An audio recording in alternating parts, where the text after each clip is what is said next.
Ok? Então, o estudo de igreja basicamente é para explicar o formato da igreja, como que a igreja realmente funciona. Ok? O que ela faz, qual que é o papel dela na Bíblia em si e tudo mais. Essas coisas assim. Ok? Então, aqui a gente vai começar em Colossenses capítulo 1, versículo 15.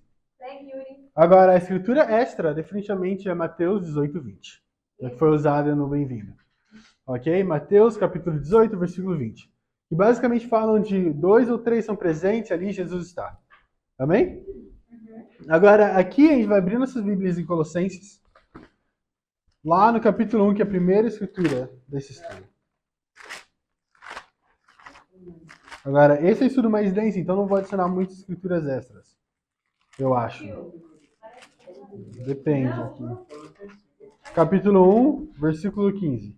Aqui, enquanto vai indo, às vezes, né? Lembra de uma escritura ou outra. Deus vai dar misericórdia.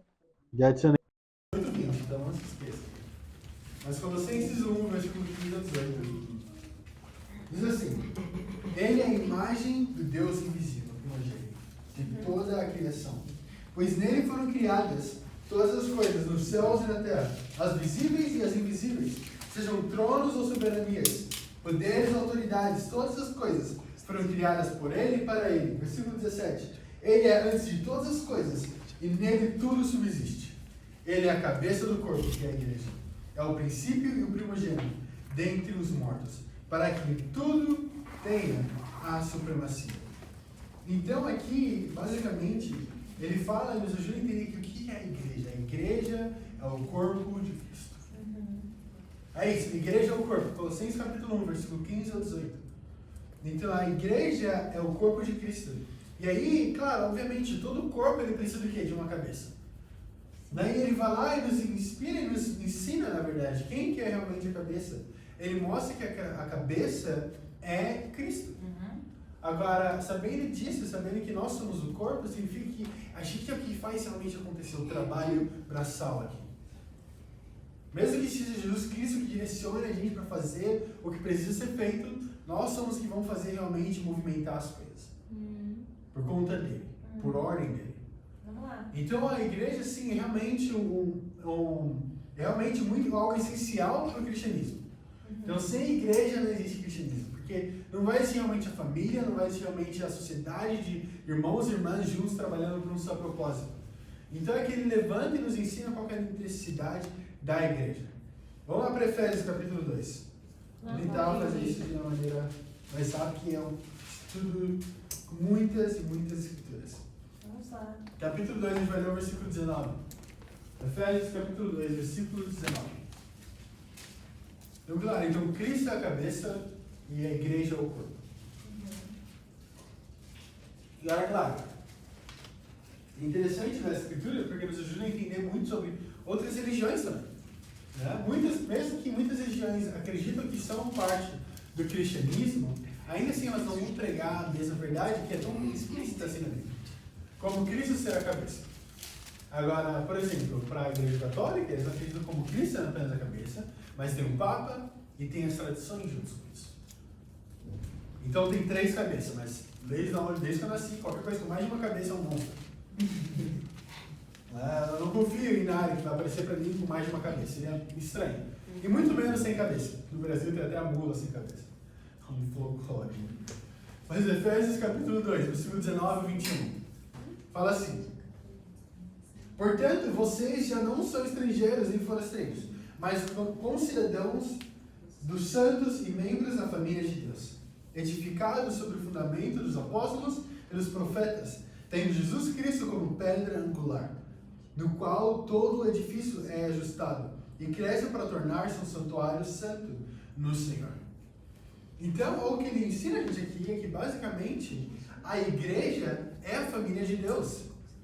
Então isso é muito legal entender, porque eles vão entender que a gente realmente, como ele fala, nós somos cordeiros. Nós fazemos parte dessa família. Agora, como é que funciona? Realmente, nós somos como irmãos e irmãs dentro da igreja. Isso é um pouco difícil, né? Porque é um conceito que precisa ser ensinado, porque no final é a única maneira que as pessoas vão realmente se ligar umas para as outras. Senão, se o Musa não for realmente meu irmão, se o Zeferino não for realmente meu irmão, se a Samara não for realmente minha irmã, eu não vou ligar muito para o que está acontecendo na vida deles. Talvez seja um amigo ou um conhecido, mas a única forma onde eu morreria por essa pessoa é se realmente eu considero ela como família. Sim. Agora, o que acontece muitas vezes é por conta de falsa doutrina, onde a pessoa pode entrar numa igreja e sair dela e ninguém nunca fala com essa pessoa. Não é assim? Sim. Assim, entrar e sair, nada mudou na minha vida. Agora, se eu sou realmente parte da família, como que eu entro e saio de um lugar com a minha vida um cá que ninguém vem falar comigo sobre isso? Então, nós somos somente irmãos e irmãs. Vamos lá em 1 Coríntios capítulo 12, no versículo 12. Para ver a importância. Né? 1 Coríntios capítulo 12, versículo 12. Daí está tentando ver a importância do corpo da igreja. Ok? Como ela realmente funciona, do que ela é formada. E qual que é a importância dela no final das contas. Então, 1 Coríntios, capítulo 12, no versículo 12. Ou 13. Olha o que ele fala aqui, algo muito interessante. Versículo 12 diz assim: ora, assim como o corpo é uma unidade, embora tenha muitos membros, e todos os membros, mesmo sendo muitos, formam um só corpo. Assim também com respeito a Cristo. Pois em um só corpo todos nós fomos batizados em um único Espírito. Quer judeus, quer gregos, quer escravos, quer livres. E a todos nós foi dado beber de um único Espírito. Então aqui ele está lembrando a gente a união que a gente tem que ter dentro da igreja. Mas não apenas isso, ele fala no que a gente é batizado. Na igreja, no corpo. Então isso é interessante, porque literalmente é como se a gente começasse a fazer parte do corpo e da igreja no momento do batismo. Como a gente aprende em Atos capítulo 2, no versículo 41. Fala realmente as pessoas que foram adicionadas ao reino de Deus, ao movimento de Deus, foi no momento do batismo delas. Agora, eu sei muito bem que muitas igrejas consideram você um membro quando você vai lá com muita frequência. E aí você é um membro daquela igreja. Agora, a Bíblia ensina coisa completamente diferente, como realmente eu sou batizado no corpo. Então, qual a importância disso? Qual é importante realmente a igreja? Mas olha isso, ainda mais interessante. Vamos lá para Romanos 6. Eu vou mandar o áudio depois no grupo para vocês. Vocês podem ter ele também. Mas vou precisar ser um pouco mais rápido, tem muitas escrituras. Mas Romanos 6, versículo 3 ao 4 diz assim: ou vocês não sabem que todos nós que fomos batizados em Cristo Jesus, fomos batizados em sua morte. Portanto, fomos sepultados com ele na morte por meio do batismo, a fim de que, assim como Cristo foi ressuscitado dos mortos, mediante a glória do Pai, também nós vivamos uma vida nova. Então aqui ele ensina que a gente também é batizado no corpo de Cristo. Agora o que acontece é que em Cristo a gente é batizado, mas por quê? Para poder participar realmente da crucificação, da morte, sepultamento e ressurreição dele. E aí ele fala que a nossa ressurreição não é apenas para viver uma vida da forma que você quer, agora sem pecado, mas para viver uma vida nova. Então não foi em vão que ele fez isso. Ele fez isso para que a gente pudesse realmente mudar. Agora, o porquê que ele está falando isso é que se você olhar alguns versículos anteriores, Paulo faz uma pergunta para a igreja de Roma aqui. Olha o que ele fala no versículo 1. Que diremos então? Continuaremos pecando para que a graça aumente? De maneira nenhuma. Então ele fala isso para tentar lembrar eles que, olha, vocês estão participando agora da igreja de Deus, foram batizados no corpo realmente, e realmente batizados em Cristo, para participar de todo o sofrimento que Jesus passou na cruz. Agora, você quer abusar da graça de Deus? Continuar pecando para que a graça de alguma forma aumente? Ele fala de maneira nenhuma. Isso é importante a gente entender, porque a gente não é chamado para fazer parte da igreja, do reino de Deus, para viver a nossa vida de qualquer maneira. É para ser realmente controlado por Deus. Controlado pela Bíblia. Sua vida precisa ter uma mudança drástica. Olha isso, Romanos 12. Romanos capítulo 12. A gente vai ler aqui, no versículo 2. Diz assim: não se amoldem ao padrão deste mundo, mas transforme-se pela inovação da sua mente, para que sejam capazes de experimentar e comprovar a boa e agradável e perfeita vontade de Deus. Ele fala aqui que realmente para a gente não se amoldar ao padrão desse mundo, mas não apenas isso, ele fala para a gente se renovar no que é a nossa mente.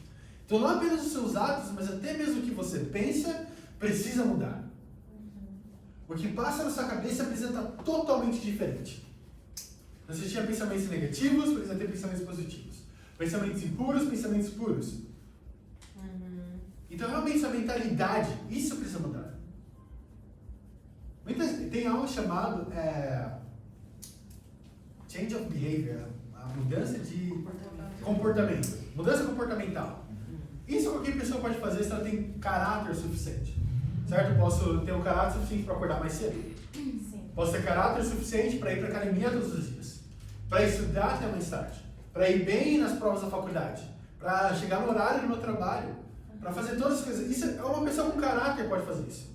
Certo? Uma pessoa com caráter não precisa sair dormindo com várias mulheres, não.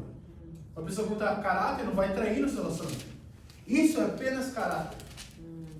Agora, a mudança do seu coração e da sua mente. Isso realmente vai provar se você realmente é um cristão. Eu posso achar que o moço é a pior pessoa do mundo. E ainda assim servir ele. Isso não significa que o meu coração realmente está puro. Isso é apenas uma mudança de comportamento. Agora, o que ele chama a gente de fazer aqui é realmente para mudar por completo. Nascer de novo. Olha, Efésios capítulo 2. Vamos voltar lá. Efésios 2. Vamos ler o versículo 20. Efésios capítulo 2. A gente vai ler aqui o versículo 20. Segue, Yuri. Ok. Efésios 2, 20. Diz assim: edificados sobre o fundamento dos apóstolos e dos profetas, tendo Jesus Cristo como pedra angular. Agora, o que é uma pedra angular? Naquela época tinha essas pedras angulares que usaram para realmente juntar o canto da casa e ter certeza que a casa realmente seria reta, né? Subiria e não ficaria torta no final. Então, era para isso que serviria. E aí ele fala que Jesus Cristo é a nossa pedra angular. Querendo dizer que é o que vai nos unir, mas não apenas isso, vai ter que garantir com que a gente possa realmente viver uma vida reta com ele até o final. Agora, o que acontece se eu coloco um ser humano como minha pedra angular? Um papa. O que acontece se o Yuri é pedra angular? O Yuri é a pedra angular da igreja aqui de Maputo. Aí vai ver a primeira casa, que é a vista na horizontal. Não é nem mesmo torta. Por quê? Porque eu sou um ser humano, eu tenho um monte de pecado, eu sou falho, eu sou terrível. Então não daria certo. Por isso ele fala, eu sou a pedra angular. Então a igreja precisa ser construída sobre mim. Ok? Mas ele vai lá e fala outra coisa que ele une também, mais uma vez.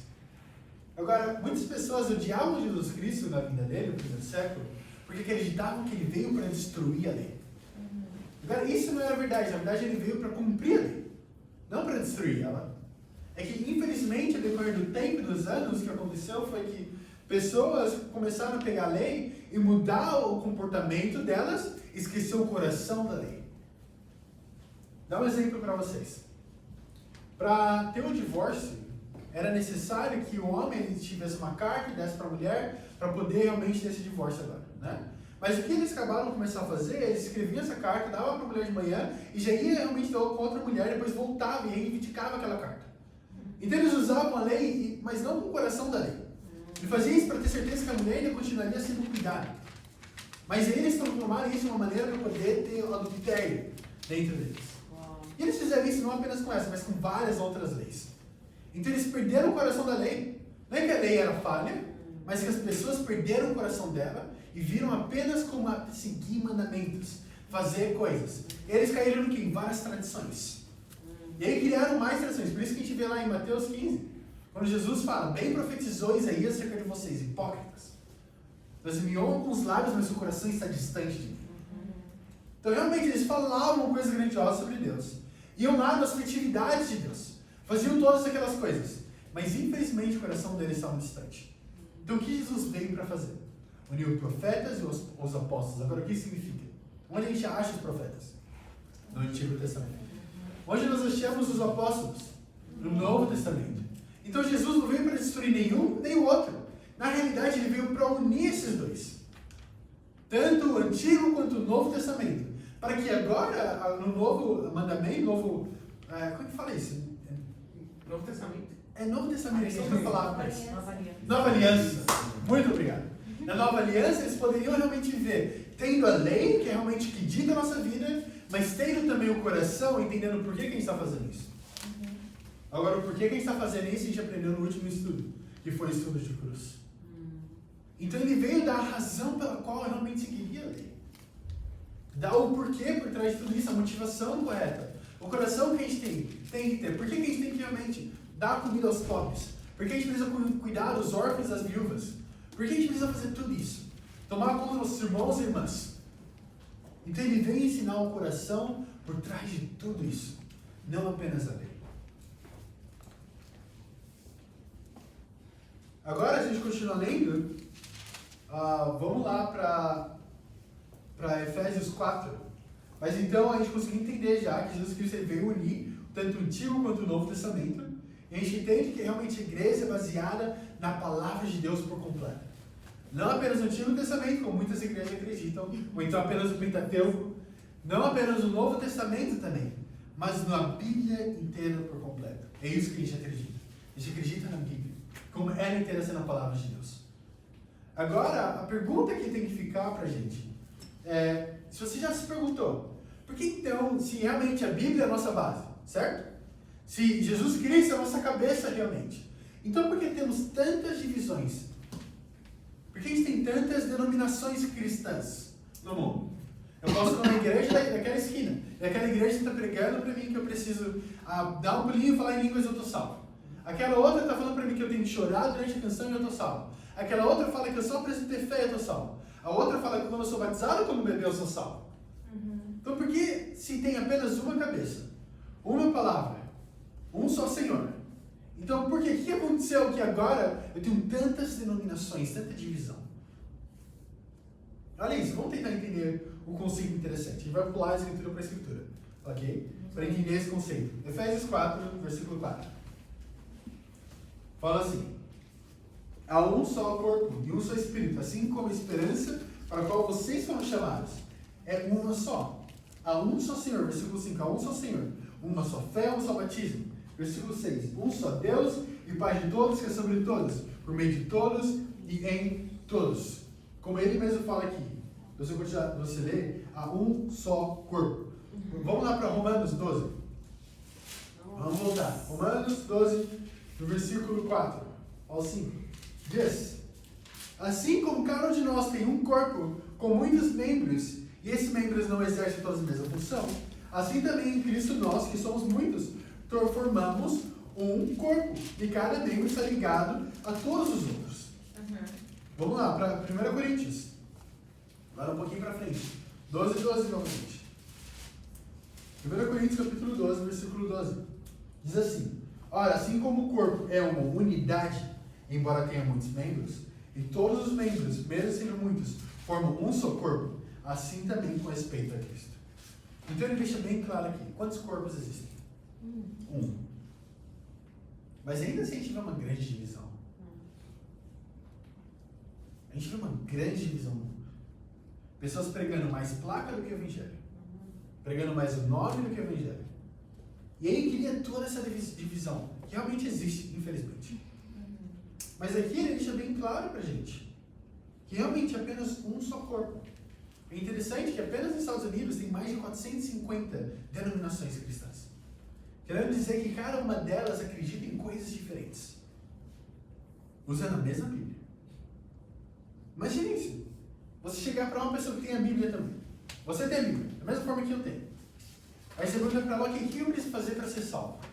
E aí o Musa fala algo, o Zeferino fala algo, aí o Muniz fala algo, a Tânia fala algo, aí a Bruna fala algo. Fala totalmente coisas diferentes. Mas nossa, vocês são da mesma igreja.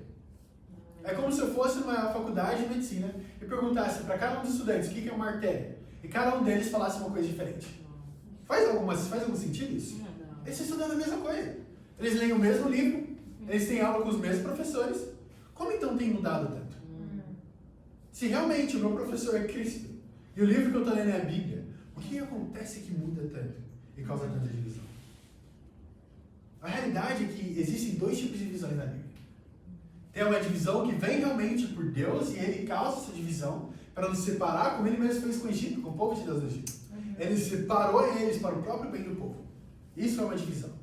Mas também tem uma divisão que é satânica, que é o que a gente consegue ver hoje nas igrejas. E realmente é algo que não faz nenhum sentido pelo ponto de vista da Bíblia. Vamos tentar dar uma olhada. 1 Coríntios capítulo 1. Pregue, Yuri.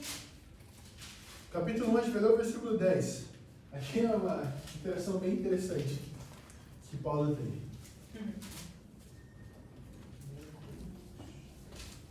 Capítulo 1, a gente vai ler o versículo 10. Aqui é Paulo tendo uma interação interessante com a igreja de Corinto. Do 10 ao 13 a gente vai ler. E ele fala umas poucas e boas aqui, Pedro. Mas olha o que fala. Do versículo 10 até o versículo 13. Ele fala assim: Irmãos, em nome do nosso Senhor Jesus Cristo, suplico a todos vocês que concordem uns com os outros no que falam, para que não haja divisões entre vocês, antes que todos estejam unidos num só pensamento e num só parecer. Então o que estava acontecendo lá na igreja? Na igreja de Corinto, infelizmente, o que estava acontecendo é que as pessoas estavam pensando tudo de forma diferente. Eles não concordavam em nada. Então um acreditava nisso, aquele acreditava naquilo, aquele acreditava naquilo, aquela outra coisa aleatória. E eles estavam todos... Aí Paulo chega e vê a situação e fala: vamos lá, gente, pelo amor de Deus. Eu suplico para vocês, em nome do Senhor Jesus Cristo, para que sejam unidos na maneira de pensar. E aí ele começa a falar o que estava realmente acontecendo lá. Olha assim no versículo 11. Meus irmãos, fui informado por alguns da casa de Chloe, então tinha um cagueta lá, de que há uma divisão entre vocês. Com isso, quero dizer que algum de vocês afirma: eu sou de Paulo, ou eu sou de Apolo, ou eu sou de Pedro, ou ainda eu sou de Cristo. Acaso Cristo está dividido? Foi Paulo crucificado em favor de vocês? Foram vocês batizados em nome de Paulo? Uau!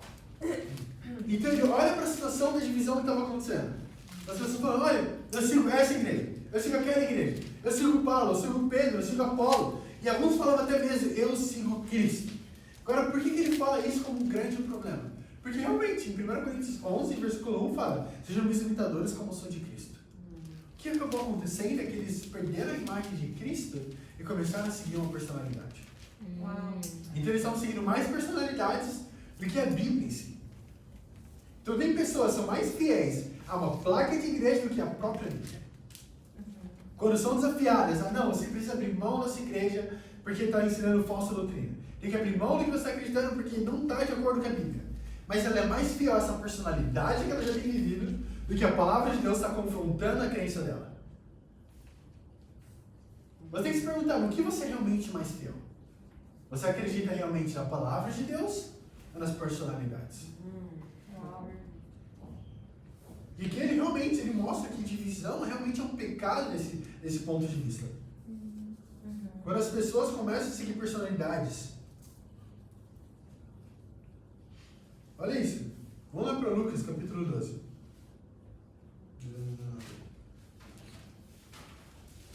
Lucas, capítulo 12, a gente vai ler o versículo 51. Do 51 ao versículo 53. Fala assim: vocês pensam que eu vim trazer paz à terra? Isso é Jesus Cristo falando, tá? Vocês pensam que eu vim trazer paz à terra? Não, eu lhes digo: ao contrário, eu vim trazer divisão. De agora em diante haverá 5 numa família, divididos um contra os outros, 3 contra 2 e 2 contra 3.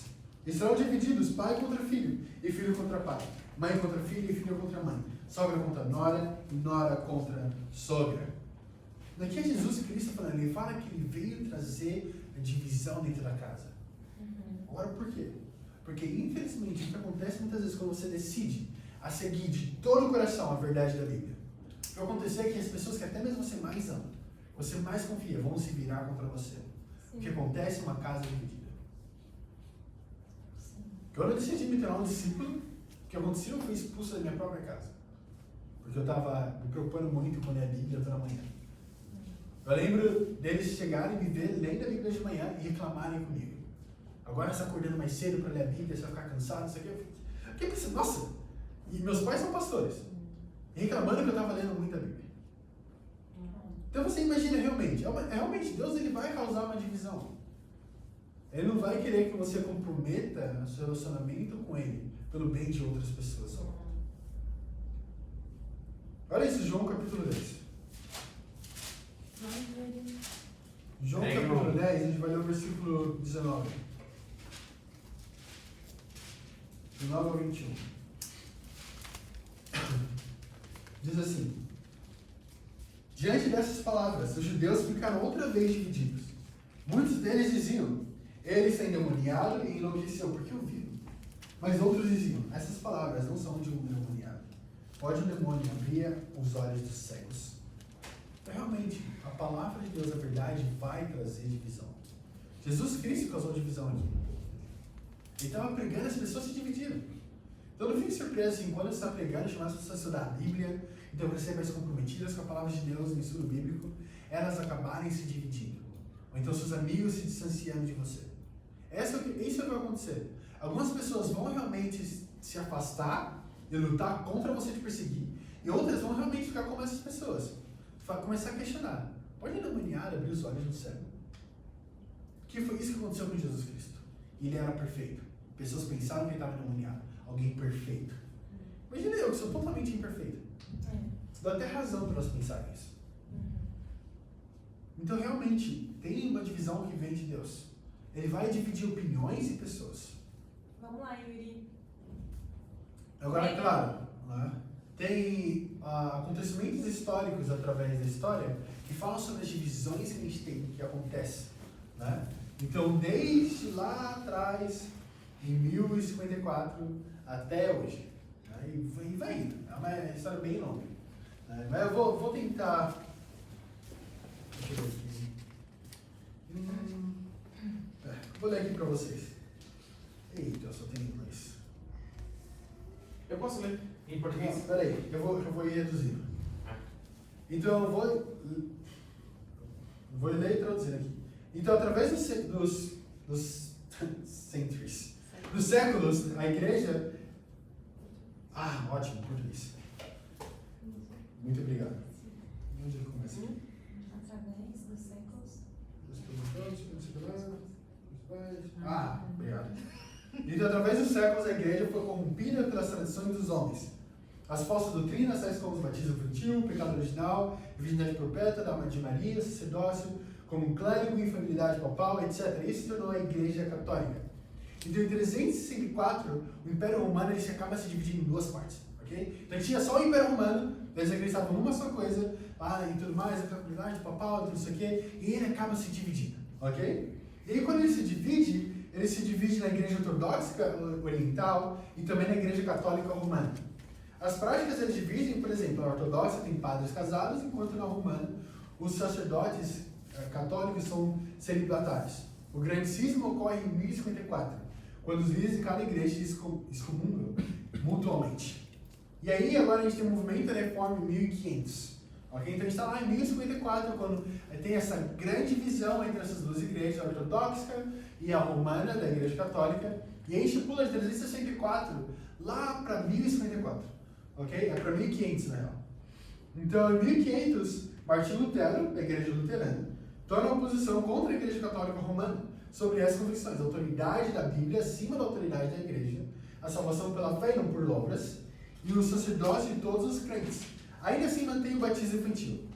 Então, ele vai lá o João Calvino, da igreja presbiteriana, o Eric Zwingli, que é o Conrad Campbell, anabatistas. Os anabatistas foram fortemente perseguidos por católicos e por alguns reformistas, por causa da posição do batismo para adultos.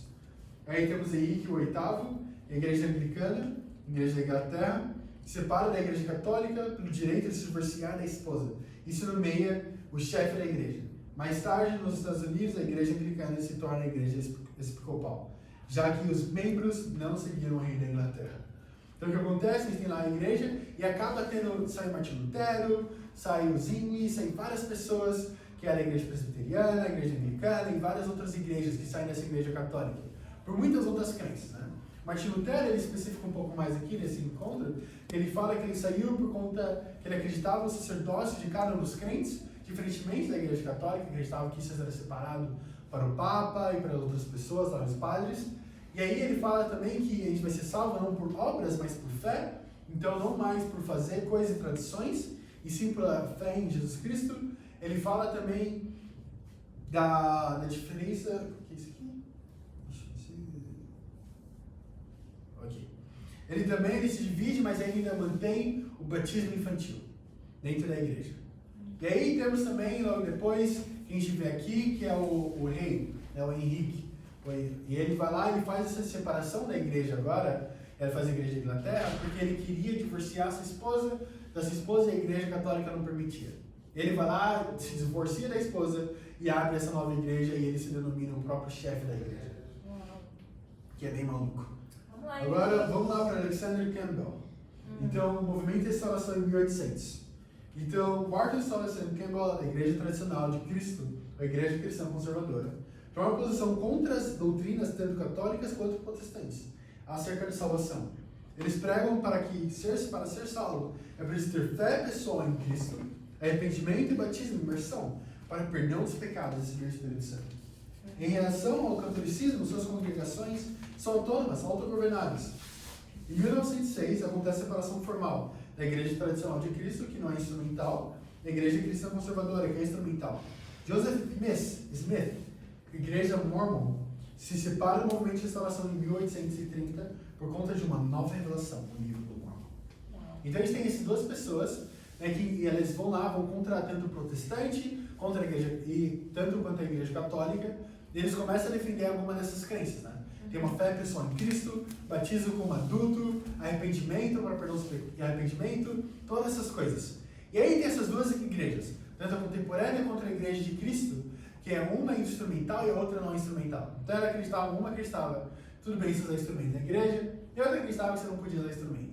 Agora, eu acho isso uma razão um pouco rasa, para causar uma divisão. Né? Usar o não instrumento dentro da igreja. A Bíblia não fala para não usar, né? Ela até mesmo fala para usar. Também sei da vida. A Bíblia tocava o instrumento, né?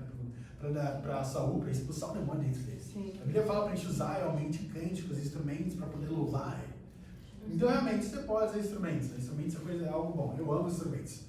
Então, eles se separam por conta disso. Né? Aí, temos agora o Joseph Smith, que sai em 1830 da igreja. Ele vai lá, ele está lá sozinho. E fala que um anjo aparece para ele e dá a revelação para ele de um novo evangelho. Ele fala que Cristo deveria vir agora para Américas. Já que ele viu para esse lado aqui na África, então ele tem que vir para as Américas também. Ele tem essa nova revelação que é o livro dos Mormons. E ele vai lá e se separa da igreja de Cristo. Ok? Essa é a história dele. Ele teve esse encontro. Mas amém. Vamos lá para o movimento Crossroad, movimento comprometimento total. Em 1967. Então ele é iniciado por Chuck Lucas, movimento controverso, apesar de nunca terem partido da Igreja Tradicional de Cristo. A igreja Crossroads, perto da Universidade de Flórida, foi pioneira em evangelizar os campos seculares e dos Estados Unidos, calculando o custo com cada pessoa que desejava ser batizada e cuidando dos novos convertidos. Então eles tinham as crenças ainda de realmente ter fé pessoal, você precisa pessoalmente ter fé em Cristo. Você precisa se arrepender dos seus pecados. E você precisa ser batizado por imersão para realmente ser parte do reino de Deus. Sim. E eles vão lá, agora eles começam a pregar para outras pessoas, não mais apenas deixando entre famílias, mas agora chamando outras pessoas para poder fazer a mesma coisa. E aí eles começam a batizar elas. Mas não apenas isso, eles chamam elas a calcular o custo, para ver se isso é realmente algo que você quer ou não. E não apenas isso, depois da pessoa ser convertida, eles iam lá e cuidavam dos novos convertidos, para que eles pudessem continuar fiéis até o final. Ok? Então aí a gente tem o movimento de Boston, é quando essa separação acaba ocorrendo. Então, formado por Kim McKean, batizado na Universidade de Flórida, em 1972. Então, o movimento separou da Igreja Tradicional de Cristo e do movimento Crossroad por 5 convicções bíblicas. Essas são as 5. Então, a igreja, não apenas o Novo Testamento, mas o Antigo e o Novo Testamento. Que é basicamente a igreja da Bíblia, a igreja da Bíblia inteira. Então, a outra é que realmente, onde a Bíblia fala, a gente fica quieto. Porque se a Bíblia falou, está falado. E onde a Bíblia não fala, Deus deu a criatividade para poder usar a nossa criatividade. Então, por exemplo, A Bíblia não fala sobre bate-papos, ou então sobre tempo discipulado, ou saídas, né? Agora, é um pecado dar um nome para isso? Não, não é um pecado. Então, onde a Bíblia não fala, desde que não seja um pecado, a gente pode fazer. Né? Então, a Bíblia não fala, nossa, se você usar calça jeans, ela não fala sobre usar calça jeans, então eu não posso usar calça jeans. Não, eu posso, né? Não é um pecado, vai contra a palavra de Deus. Então, a outra realmente é pregar para todas as nações, pregar para todas as pessoas, evangelizar para todas as nações da nossa geração. Outra é realmente liderança central. Então, tem um líder central que não é um papa, então não está acima de Deus, então entende que ele é um pecador, tanto quanto eu e você, e que se ele pecar, ele vai ser tirado fora. Né? Então, a gente acredita em liderança central, como a Bíblia inteira mostra em liderança central. Né? Como Davi, Saul, Salomão, e por aí vai indo entre outros livros. Pedro também na Bíblia, no Novo Testamento, e vai indo. Tá? Então, uma liderança central, e outra é o discipulado. Então, realmente, a gente acredita em realmente as pessoas... Bad time. A gente acredita que as pessoas precisam ter um relacionamento discipulado, onde todo membro tem alguém que está cuidando dele. Ou seja, então, eu tenho que ter alguém que cuida de mim. Tanto quanto o Zé, o Nias, por aí vai. Tá? Todo mundo tem alguém que vai estar cuidando um do outro. E por aí vai indo. Okay? Então, por conta dessas convicções, acabou se separando. Eles acabaram voltando para aquelas convicções que a gente não precisa evangelizar, não precisa chamar outras pessoas, não precisa enviar times missionários. Só manter aqui dentro mesmo as casinhas, tá tudo certo. Aqui não é muito acreditável. Não acreditava também na Bíblia inteira, apenas no Novo Testamento. Não acreditava que a gente poderia, por exemplo, tocar instrumentos, ou então criar canções. Né? Então tinha várias outras convicções que realmente não partiam da Bíblia. E aí nós temos o Sold Out Movement, que é o movimento de Portland, ou então Igreja Cristã Internacional, em 2006. Começa em Portland, Oregon, é baseado nas mesmas convicções bíblicas pregadas por Kim McKeown a iniciar o movimento de Boston. Essa direção iniciou um movimento de renovação dentro da Igreja Internacional de Cristo.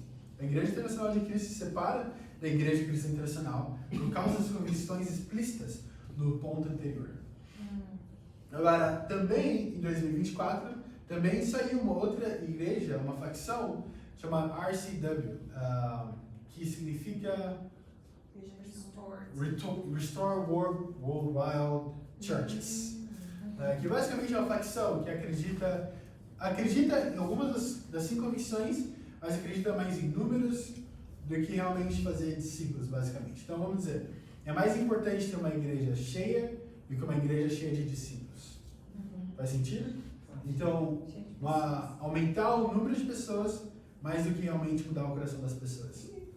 O que não é muito interessante, porque eu prefiro ter meu coração mudado do que fazer parte de uma igreja e acabar indo para o inferno. Então, essa é mais uma delas. Agora, muito obrigado. Então, essa parte da história. Agora, por que então uma só igreja? O que é a palavra talvez igreja? A palavra igreja em si significa ecclesia, no grego, que significa separado. Não? Então, called out. E aí a gente tem várias outras congregações. A gente pode ir lá em Atos 11. Vamos ir, Atos capítulo 11, no versículo 25, ele já está no final. Prega, irmão. Falou, bro. Chegando ao final. Né? Predica. Quer que eu leia? Atos 11, versículo 25 ao 26. Pode ler. Então Barnabé foi a Tarso procurar Saulo, e quando o encontrou, o levou para Antioquia. Assim, durante um ano inteiro, Barnabé e Saulo se reuniram com a igreja e ensinaram a muitos. Em Antioquia, os discípulos foram pela primeira vez chamados de cristãos. Ótimo. Então, basicamente, igreja igual discípulos igual cristãos. Então, uma igreja tem que ser composta de discípulos. Tem que ser composta de verdadeiros cristãos. Então, não é um lugar onde apenas o líder é um discípulo, apenas o líder evangeliza, apenas o líder se arrepende, apenas o líder... Não. Todas as pessoas são chamadas para o mesmo propósito. Ok? Então, nós temos, claro, quando Deus ele olha dos céus, ele não vê, basicamente, tipo... tem essa igreja, tem aquela igreja, tem aquela igreja... Não, ele vê apenas um corpo. Ele vê como se tivesse um corpo apenas aqui na Terra. Sim. E, claro, nós temos vários nomes que foram dados à igreja de acordo com os tempos. Né? Então... Tem da igreja visível, que basicamente seria a igreja onde você faz parte, a igreja universal, que seria basicamente todas as igrejas como uma só, né? E por aí vai indo. Então a gente acredita realmente em uma só igreja. Agora, como eu falei, o grego de ecclesia, que é realmente chamados para fora, né? Called out. Então, basicamente, seriam realmente chamados para fora do mundo, não fazendo mais parte do mundo, para viver de uma maneira completamente diferente do que as outras pessoas vivem. Então, tem muitos nomes que a igreja recebeu na Bíblia, como discípulos, cristãos, igreja de Deus, igreja de Cristo, o caminho, igreja dos primeiros nascidos, dos santos. Então, já que nós somos livres para escolher a Igreja Cristã Internacional. E é isso. Ou então o Soural, que é totalmente comprometido. E por aí vai indo. Agora, claro, o que separa a nossa igreja de outras igrejas?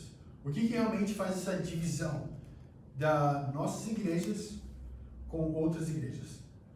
Então a gente acredita realmente que Jesus Cristo, ele ressuscitou dos mortos fisicamente. A gente não acredita que foi uma metáfora, não acredita que foi um truque, como algumas religiões acreditam. E foi Judas usando uma máscara de Jesus Cristo, que estava lá na cruz. Mas amém. Então a gente acredita que realmente ele ressuscitou dos mortos fisicamente. Isso que a gente acredita. Ok? A gente acredita que a Bíblia é inspirada por Deus e é a nossa autoridade final. Então se a Bíblia fala, não importa se você é um líder, se você é um membro, você é graduado, seja lá o que você faça dentro da igreja ou não faça. A Bíblia falou, é a autoridade final. Não importa quem seja. Claro, a gente também é uma igreja realmente da Bíblia, então não apenas o Novo Testamento, mas como a Bíblia inteira, como a gente pode ver em 2 Timóteo, capítulo 3, versículo 14 ao 17. A gente não vai lá por conta do tempo. Então, a gente acredita que, como no livro de Atos, a igreja visível deveria ser composta de apenas discípulos totalmente comprometidos. Outra é que a gente acredita que, claro, a Bíblia, onde a Bíblia fala, a gente fica quieto. E onde a Bíblia não fala, a gente pode realmente usar a criatividade que Deus nos deu para poder falar. A gente acredita na liderança central, como a gente vê através da Bíblia inteira. E, claro, como a Bíblia prega, Mateus 28, 18 ao 20, onde Jesus Cristo subiu aos céus, onde dá o último realmente comando dele, que é ir ao todo mundo, ide, vão a todas as nações, pregam, façam discípulos, em nome do Pai, Filho e Espírito Santo e tudo mais. Então a gente acredita realmente em evangelizar o mundo inteiro na nossa geração. Não na geração seguinte, não quando der tempo, quando terminar a faculdade, mas nessa geração. Ok? Agora, vamos lá para 1 Coríntios, já está no finalzinho. Vamos lá, Yuri. Vamos, Yuri. Está quase no final, né? 1 Coríntios 12, versículo 14 ao versículo 27. Quem pode ler para a gente? 12, do 14 ao 27. Vamos lá, Luiz. 14 ao 27. Portanto, o corpo não é feito de um só membro, mas de muitos. Se o pé disser, porque na sua mão não pertenço ao corpo, nem por isso deixa de ser parte do corpo. Se o ouvido disser, porque não sou olho, não pertenço ao corpo, nem por isso deixa de fazer parte do corpo. Se o corpo fosse o olho, onde estaria a audição? Se o corpo todo fosse ouvido, onde estaria o olfato? De fato, Deus dispôs cada um dos membros no corpo segundo a vontade dele. Se todos fossem um só membro, onde estaria o corpo? Assim, há muitos membros, mas um só corpo. O olho não pode dizer à mão, não preciso de você. Nem a cabeça pode dizer aos pés, não preciso de você. Uau. Muito obrigado. Até o 27. Ao contrário, os membros do corpo que pertencem mais, que parecem mais fracos, são indispensáveis. E os membros que consideramos menos honrosos, tratamos com especial honra. Igualmente, os membros que em nós não são indecorosos, são tratados com decoro especial. Já os que em nós são decorosos e não precisam ser tratados de maneira especial. Deus, no entanto, estruturou o corpo, dando maior honra aos membros que dela tinham falta, a fim de que haja divisão do corpo, mas sim todos os membros cuidem igualmente uns dos outros. Se um membro sofre, todos os outros sofrem com ele. Se um membro é honrado, todos os outros se alegram com ele. Ora, vocês são o corpo de Cristo. Cada um de vocês é membro desse corpo. Exato. Muito obrigado. Então, vou só focar em alguns versículos aqui. Versículo 21, ele fala: o olho não pode olhar para a mão, não preciso de você, ou a mão olhar para a nariz e falar: não preciso de você, certo? Certo. Basicamente, o que significa que eu preciso de vocês e vocês precisam de mim. Então, o Musa precisa do Zeferino, tanto quanto o Zeferino precisa do Musa. Então, não existe alguém na igreja que não é necessário. Não existe uma parte do corpo que não é necessária estar presente. Não existe uma parte do corpo que não faça falta. Cada parte do corpo é tão importante quanto. É como se eu perguntasse a você: qual parte do corpo você quer estar disposto a jogar fora? Acho muito difícil alguém falar: minha mão esquerda. Eu sou destra. Ninguém falaria isso, porque cada parte do corpo é realmente especial. A gente precisa dela. Então, da mesma forma, o corpo de Cristo, a gente precisa de cada uma da parte dele. Então, a gente precisa de cada um dos irmãos e das irmãs. Outra parte importante é no versículo 26, que realmente nos ensina. Ele fala: quando uma parte do corpo sofre, nós sofremos com ele. Quando uma parte do corpo é honrada, nós nos alegramos com ele. Então, da mesma forma, se eu chutar o dedinho do meu pé na quina do rack, meu corpo inteiro vai sentir. Então, se o irmão ou uma irmã está passando um momento difícil, eu também tenho que sentir me compadecer com ele. E realmente, por isso que eu falo que realmente é necessário a gente se ver como família. Porque se a gente não se vê como família, a gente não vai conseguir sofrer um com o outro, nem se alegrar um com o outro. Então a gente precisa realmente estar junto nos momentos difíceis e juntos nos momentos alegres também. Vamos lá para Hebreus 10, 23 ao 25. Come on, bro. This is great. Musa, why don't you read it for us this one? This needs that we spoke up. Hebrews 10, verse 23 to 25. If you're reading in English, it's fine. Sure. Que hoje ele está animado.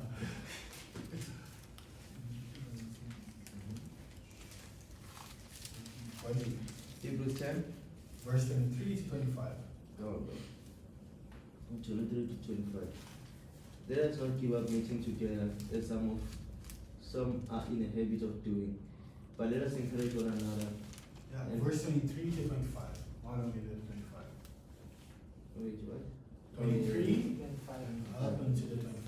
true, that's true. So, Go for it. let us hold on unswervingly to the hope we profess. For he who promised is faithful, and let us consider how we may spare one another towards love and good deeds. Let us not give up meeting together as some are in the habit of doing, and let us encourage one another, and all the more as you see the day approaching. Nossa. Obrigado, irmão. Então, basicamente, aqui o que ele fala é: não falte a igreja. Não entre no hábito de não estar reunido como igreja, como corpo. Mas aí ele fala até mesmo o porquê disso, no versículo 23 e 24. Ele fala que é para a gente se apegar com firmeza, para que a gente possa inspirar um ou outro no amor e na perseverança. Então quer dizer que se eu não estar unido, como que eu vou ajudar o Malagia a estar mais firme na fé?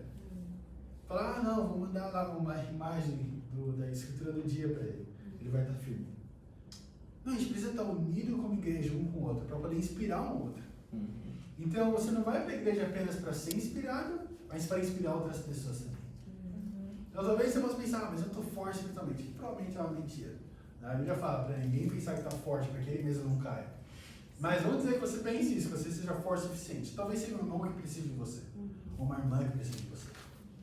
Eu queria uma surpresa. Enquanto realmente as pessoas muitas vezes não precisam do líder, mas de uma outra pessoa para ir lá e falar com ela. De verdade. Muitas vezes o que elas precisam é lá do Monias, para chegar no Zé e falar: poxa, Zé, como é que você tá? Aí você fica lá chorando. Monias, Monias, é difícil, mano. E vai lá e é aberto o Monias. Parece que o Monias, o dia do Monias foi incrível. Mas o Zé precisava dele para poder ir lá e ser aberto. A gente precisa um do outro. Essa é a realidade. Agora, claro, eles também têm algo que é muito importante dentro da igreja, que é a contribuição. Malaquias, capítulo 3. Quase uma latinha, né? A gente, o outro derivado dele. Malaquias 3. A gente vai ler no versículo 6 ao 12.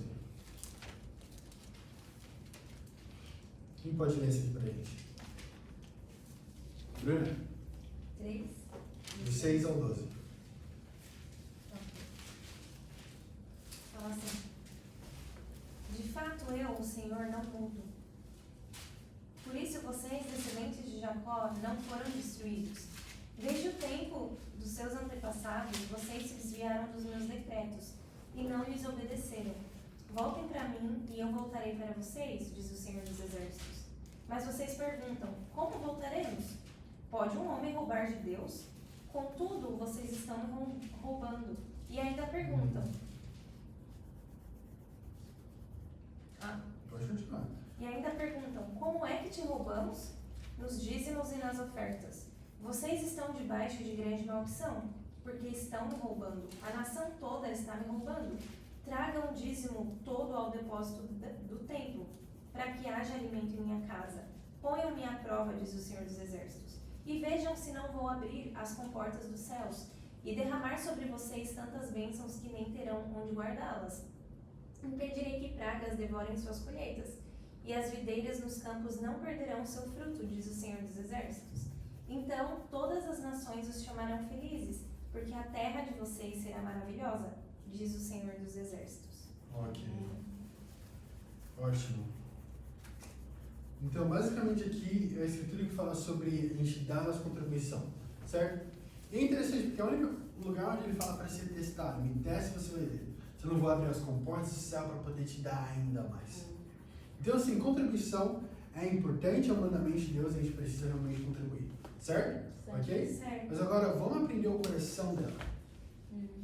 Ótimo? Então, vamos aprender o coração dela. Vamos lá para 2 Coríntios. Pregue, Yuri. 2 Coríntios 9. Então, tem essas duas escrituras que eu sempre uso que são muito importantes. Essa 2 Coríntios 9 ela já é parte do estudo, mas tem uma outra também que é muito importante. Então, 2 Coríntios 9, versículo 6. Vou ler aqui pra gente. 2 Coríntios 9, versículo 6 ao 8, diz assim: lembre-se daquele que semeia pouco também colherá pouco, e aquele que semeia com fartura também colherá fartamente. Cada um dê conforme determinou em seu coração, não com pesar ou por obrigação, pois Deus ama quem dá com alegria. Versículo 8. E Deus é poderoso para fazer que lhe seja acrescentado toda a graça, para que em todas as coisas, em todo o tempo, tendo tudo o que é necessário, vocês transbordem em toda boa obra. Então, 2 Coríntios 9, do 6 ao 8. Então aqui é muito interessante, porque ele fala sobre contribuição também. Né? Agora, diferentemente do que muitas igrejas pregam, né? Dá todo o seu dinheiro, vende seu carro, vende sua casa, vende seu tio, sua sobrinha, e dá para a igreja. Né? E aí você vai conseguir recuperar os seus sonhos. Isso não é verdade. Isso não é verdade. A condição para Deus de contribuição é o seu coração. A realidade é que você pode fazer tudo isso, dar uma grande quantidade de dinheiro para a igreja, mas se o seu coração não estiver no lugar certo, não vale de nada. O que Deus ele realmente valoriza, ele fala aqui. Ele fala, não obrigação, porque Deus ama quem dá com alegria.